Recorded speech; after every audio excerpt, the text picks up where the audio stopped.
कल्याण शहरात ऐतिहासिक क्षण साक्षीदार ठरला।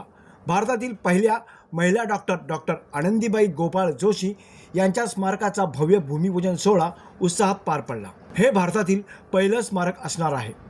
राष्ट्रीय स्वयंसेवक संघाच्या अखिल भारतीय महिला संरक्षिका गीता गुंडे यांच्या हस्ते या स्मारकाचे भूमिपूजन संपन्न झाले।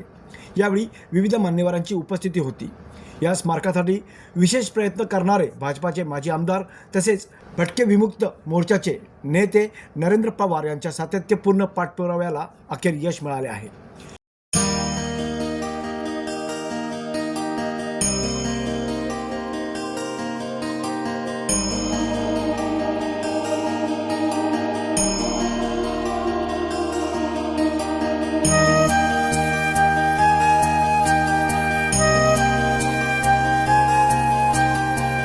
या स्मारकाच्या माध्यमातून महिलांसाठी अनेक उपयुक्त सुविधा उपलब्ध होणार आहेत। आधुनिक जिम, विविध कौशल्यांसाठी प्रशिक्षण केंद्र, सांस्कृतिक कार्यक्रमांसाठी ऑडिटोरियम तसेच इतर महिला सक्षमीकरणाच्या सुविधा, महिलांच्या सर्वांगीण विकासासाठी हे स्मारक एक महत्त्वाचे केंद्र ठरणार असल्याचे आमदार नरेंद्र पवार यांनी सांगितले। खरं तर मी सगळ्यात पहिल्यांदा आपल्या महाराष्ट्राचे उपमुख्यमंत्री आदरणीय एकनाथजी शिंदे साहेबांचे आभार मानेल, कारण त्यांनी मला 15 कोटीचा हा निधी दिल्यामुळे हे एक मोठं स्मारक डॉक्टर आनंदीबाई जोशी आपल्या देशातल्या पहिल्या महिला डॉक्टर यांचं स्मारक या ठिकाणी संपन्न होतं आहे। त्याचं भूमिपूजन सोहळा आज या ठिकाणी संपन्न होत आहे। या स्मारकाच्या माध्यमातून एक महिलांना प्रेरणा मिळावी।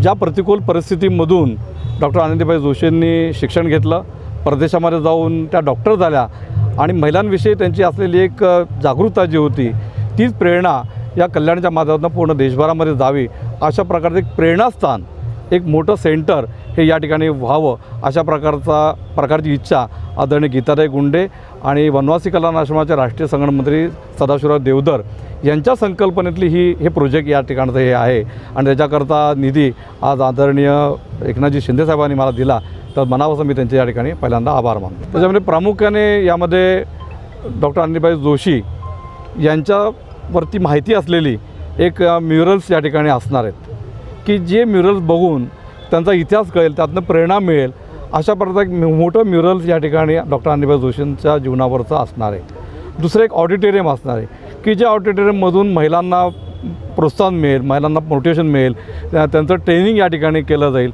अशा प्रकारचा हेतू या ऑडिटोरियमचा प्रामुख्याने आहे।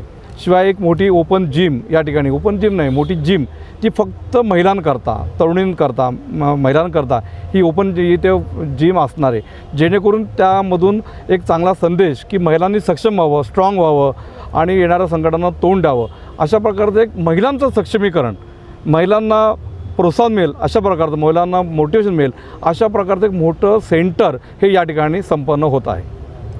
आज एक चांगला मंगल प्रसंग आहे की आपल्या आद्य डॉक्टर, महिला डॉक्टर भारतातल्या डॉक्टर आनंदीबाई जोशी या महिला पहिल्या होत्या आणि विदेशात जाऊन शिकून आलेल्या होत्या।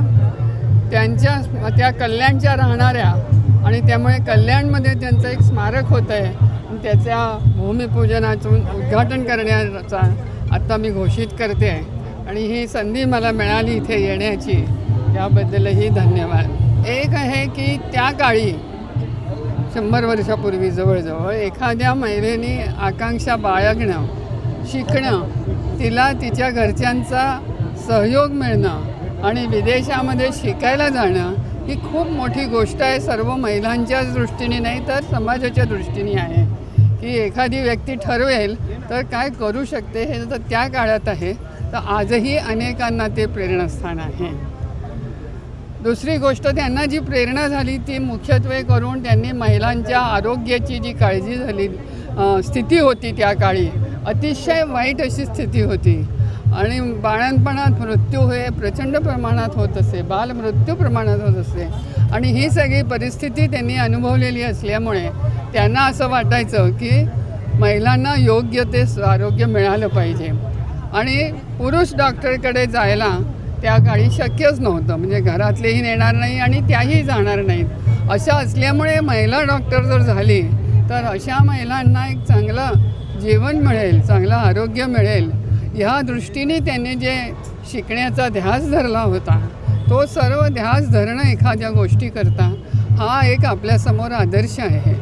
कल्याणपुरताच नाही तर हा सगळ्या देशभरासाठी अशा प्रकारचा एक आदर्श आहे की आपल्या समाजाच्यासाठी स्वतःहून ध्यास धरणं आणि एक त्यांनी महिला स्वास्थ्य हा एक मोठा त्यांचा प्रेरणेचा विषय होता. राहुल कांबळे, जनशक्ती, कल्याण.